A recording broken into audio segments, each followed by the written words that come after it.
Je m'appelle Francis Allais, je suis botaniste à Montpellier. Ma spécialité, c'est les plantes tropicales. Ça fait plus de 50 ans que je les étudie.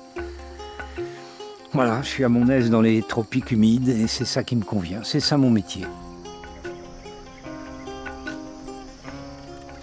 Quand on est enfant, disons, on a un intérêt spontané pour les animaux. Et puis il y a un moment précis dans mon existence où je me suis aperçu que les animaux, ça me décevait. Alors que les plantes m'intéressent infiniment plus.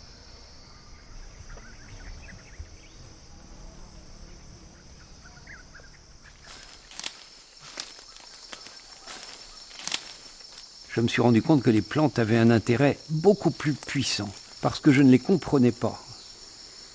Ils sont rien.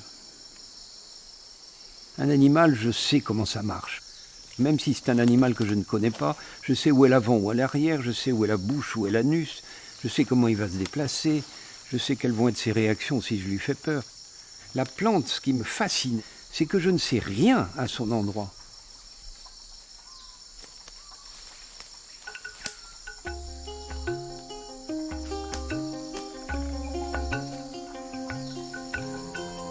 Elle a des feuilles, mais ça sert à quoi? Est-ce qu'il y en a besoin?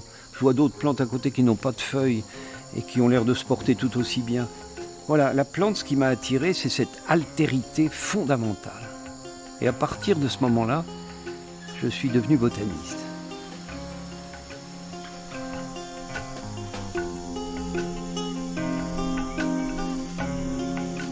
L'importance des plantes, je crois que c'est ça que je voudrais faire germer dans l'esprit de mes contemporains. Leur montrer que ces plantes, elles sont absolument essentielles. Sans elles, pas de vie sur Terre. Elles ont une importance telle que ça autorise la vie du reste, c'est-à-dire les animaux et nous.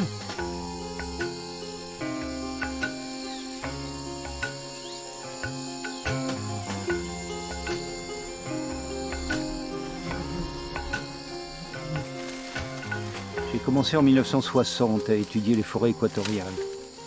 Et à l'époque, elles étaient considérées comme inépuisables. On aurait fait rire n'importe qui en disant que l'homme était capable de détruire ça. Ça semblait invincible. Bon, et puis maintenant, c'est presque fini. Donc la situation est devenue très grave. Et ça m'émeut beaucoup de penser que dans la durée de ma vie, j'ai vu disparaître toutes les grandes forêts primaires de la Terre.